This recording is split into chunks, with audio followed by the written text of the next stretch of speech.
que caracteriza nosso modelo? Quando a gente chama de modelo, tá? É um determinado sistema que ele, no caso, prevalece, é dominante. E o que a gente está chamando de modelo agrícola é um modelo que ele está baseado em algumas coisas fundamentais. Primeiro, ele é produzido em larga escala, ele é produzido uma única cultura, que é chamada de monocultura. E por que monocultura? Porque o suposto é que quanto mais você planta uma única planta, você ganha em produção e produtividade, porque você não tem concorrência com outros tipos de planta. Então essa é a lógica agronômica, né? Foi o raciocínio da racionalização agronômica. Então eu vou produzir uma mesma planta, vou botar só soja, só feijão, só milho, e aí eu vou produzir isso em larga escala que eu tenho uma maior produção. O que acontece exatamente é que na medida que eu tenho uma única planta, essa planta, no caso, ela desenvolvida, inclusive, fazendo melhoramento genético, essa planta se torna mais frágil, ela é mais exigente, daí eu preciso colocar o chamado pacote tecnológico, que pressupõe colocar adubos, os fertilizantes, e é evidente colocar o veneno, que é exatamente para proteger aquela planta que, por sua vez, é mais frágil, e os insetos, que no caso ninguém combinou com eles, os insetos precisam comer, eles estão aí na natureza, e como se tirou toda a vegetação natural, eles vão comer aquela plantação que está lá, disponível, e aí de repente atacam violentamente, e aí tem que jogar o veneno para combater. Então, se criou um círculo desse processo. Eu tenho uma única planta, essa planta, por sua vez, no caso, está distribuída em grande área, e essa planta, no caso, é a comida dos insetos, e aí a gente tem um processo formado. Enfim.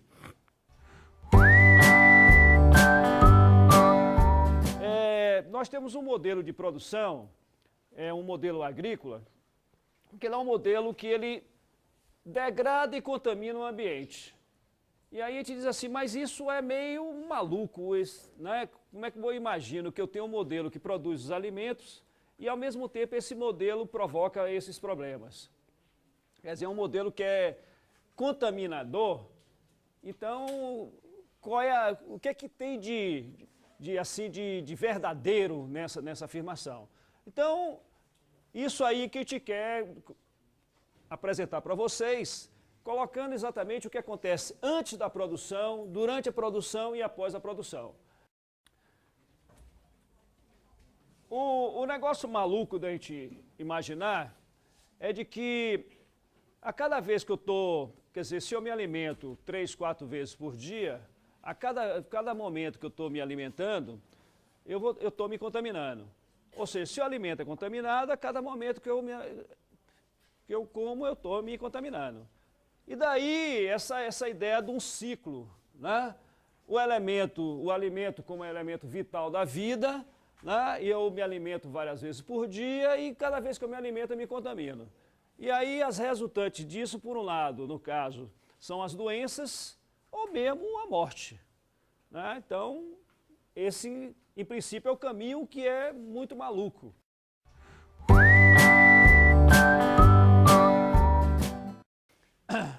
Bom, então, nós temos aí um processo de que, particularmente para o pessoal que não é da área, né, para conhecer como é que é produzido o alimento, os agricultores aqui, a Arlene vai apresentar isso depois à tarde, mas para produzir um alimento, né, então antes da produção do alimento tem todo um preparo para poder fazer o plantio do alimento. Então é feito uma gradagem do solo, em alguns momentos hoje isso não é mais feito, né, mas isso era um processo tradicional de ser feito, né, vamos próximo. E no caso, continua preparando o solo, fazendo adubação, aplicando um herbicida, aí entra a questão do veneno, né? Desde o início do processo de produção, já se começa a colocar produtos na terra, que esses produtos, no caso, são contaminantes, são esses venenos que o Francisco falará em seguida para vocês, mais especificamente sobre isso. E uma coisa que é meio maluca é de que, vamos imaginar aqui uma semente, né? Essa semente que eu vou colocar no solo. Essa semente, antes dela ser colocada no solo para ser plantada, se joga veneno nela. Né? Eu tinha organizado outra apresentação e tinha até uma foto de uma máquina que, no caso, você mistura as sementes com o veneno para poder um misturador, né, de veneno para poder você botar no solo, você fazer o plantio. Então, eu vou pegar essa semente, volta ao anterior, por favor. Eu vou pegar essa semente e vou botar aqui no solo. Evidentemente que na grande produção isso é feito através de máquinas. São as plantadeiras, né? Uma super máquina que vai, no caso, colocar milhares de sementes ao mesmo tempo em grandes áreas. Tá? Bom, então eu tenho, antes do preparo, antes da produção, eu tenho uma contaminação do alimento na medida que está contaminada a semente. E se a gente imaginar algumas outras situações, por exemplo, a questão da semente transgênica, que inclusive o Ivaldo vinha falar hoje conosco aqui.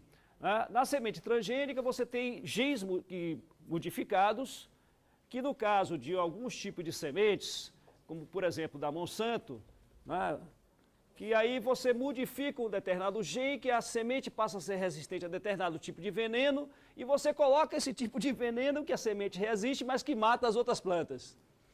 Que é o caso dos herbicidas, né, que é utilizado no início, antes da produção, para colocar a semente no solo.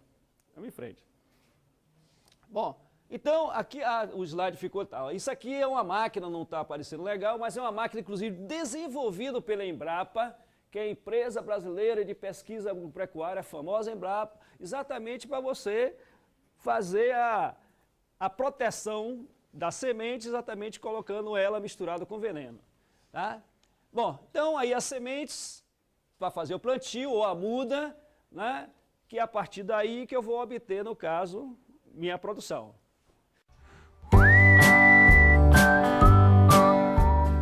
Então, plantio. Vamos lá.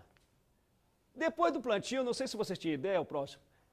Existe uma coisa que na agronomia, na agricultura, chamado de tratos culturais e fitossanitários. O que é o trato fitossanitário?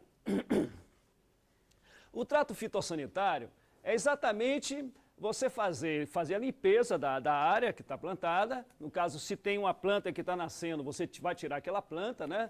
Numa grande área, você bota ou joga o veneno, né? O herbicida, ou você, no caso, vai passar um trator para poder você limpar a área. Além disso, no trato, aí você faz, no caso, a irrigação, joga água para a plantinha, né, poder sobreviver, faz mais adubação. Né? E uma coisa que talvez vocês não tenham dimensão, é de que quando a planta está no solo, né, quando já está plantada, joga-se veneno mais N vezes. Então, eu tenho veneno antes de botar a semente no solo, e durante o processo de produção, enquanto a planta está se desenvolvendo, coloca-se mais veneno. Né? Aí você vê grandes máquinas e tal, com aplicação, fora os aviãozinhos, né, que depois tem uma foto aí com o aviãozinho lá, fazendo a aplicação do veneno. Então, alguns cultivos que são mais sensíveis, algumas plantas que são mais sensíveis, a exemplo desse bichinho aqui, o tomate em algumas regiões, alguns cultivadores, fazem 35 aplicações de veneno. 35. Bom, o Francisco vai falar mais sobre aquela questão, sobre veneno, não vou mais me deter com relação a isso. Mas só para situar vocês o seguinte, quando a planta está lá se desenvolvendo para poder produzir o fruto, que por sua vez a gente vai utilizar, etc., etc., a gente tem nova aplicação de veneno.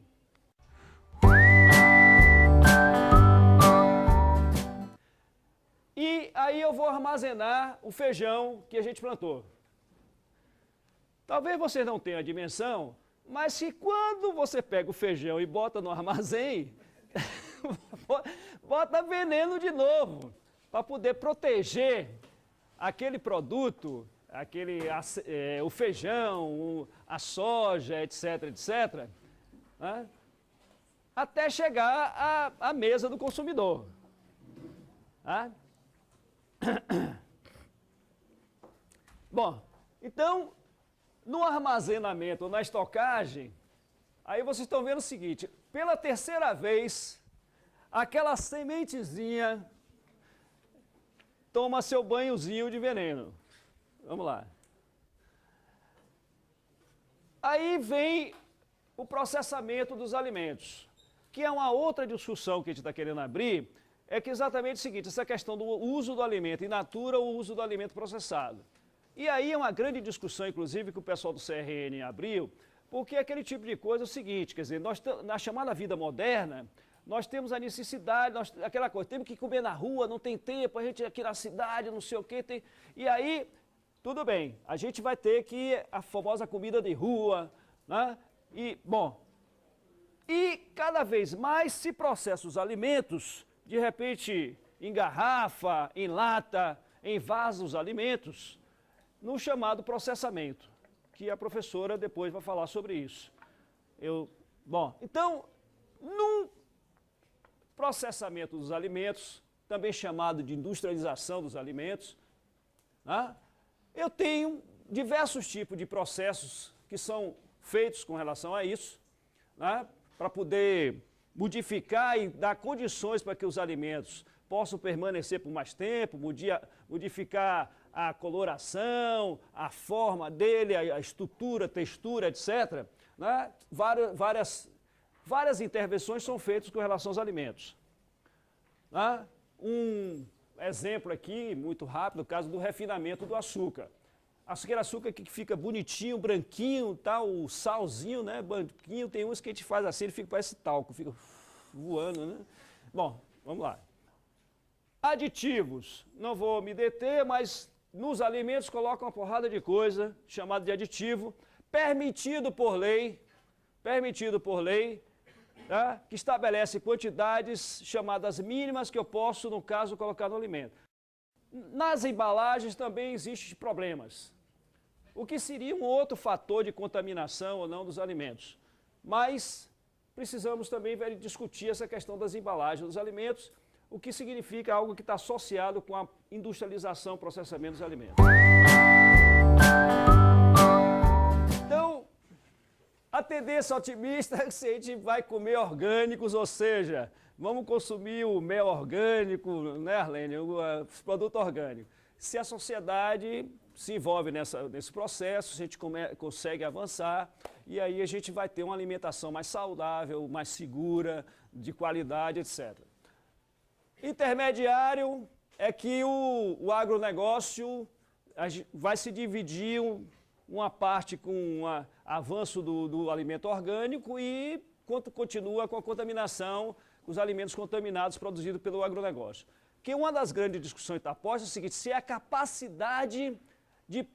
há capacidade de produção de alimento orgânico para suprir a demanda da sociedade. Nós hoje temos 7 bilhões de habitantes no mundo. Brasil, 190 e tantos milhões de habitantes. Os orgânicos têm capacidade de suprir essa demanda? Isso é uma discussão para ser feita. Tá? Vocês vão explicar se isso é possível. Bom, então, uma possibilidade é exatamente essa coisa. Continua o agronegócio produzindo um produto envenenado e, ao mesmo tempo, nós vamos estar com uma produção de produtos, no caso, orgânicos, e que hoje é um problema ainda porque o custo é elevado, etc., etc., que nós vamos discutir hoje nesse seminário. E a pessimista é que continue a dominação total por parte do agronegócio com a produção do alimento contaminado, né? Produção e comércio do alimento contaminado, né? Os alimentos cada vez mais industrializados, porque a industrialização está tão fantástica, eu sempre tenho umas coisas aqui que dá para a gente até achar massa, né? Por exemplo, os caras são tão imaginosos, eu digo os industriais, que os caras conseguem pegar uma água, desmineraliza a água, aí bota outro tipo de substância e vende. E aí a gente compra e acha massa. Pô, é negócio novo, diferente, a gente chega lá e compra. Então, quer dizer, há uma tendência, evidentemente, de que cada vez continue essa industrialização, a coisa avance, porque uma das coisas que caracteriza a sociedade que nós vivemos, e a Carminha falou sobre isso, que é a sociedade capitalista, é a sociedade que, durante a história da humanidade, ela mais desenvolveu necessidades. Ela tem uma bruta capacidade de desenvolver necessidades. Então, de repente, é o seguinte, eu bebo, a água é essencial, eu bebo a água, não sei, mas de repente, é o seguinte, vamos fazer uma água diferente. E aí, quer dizer, é a criação de necessidades que o capital desenvolve. E que faz o marketing e a sociedade compra esse produto como sendo algo porreta, algo legal. Então, uma das possibilidades e perspectivas é de que isso continue e avance, a sociedade não se conscientize e lute para mudar esse processo. Daí porque nosso encontro aqui é exatamente para a gente ficar, né, começar a problematizar essa coisa, porque essa é uma das tendências.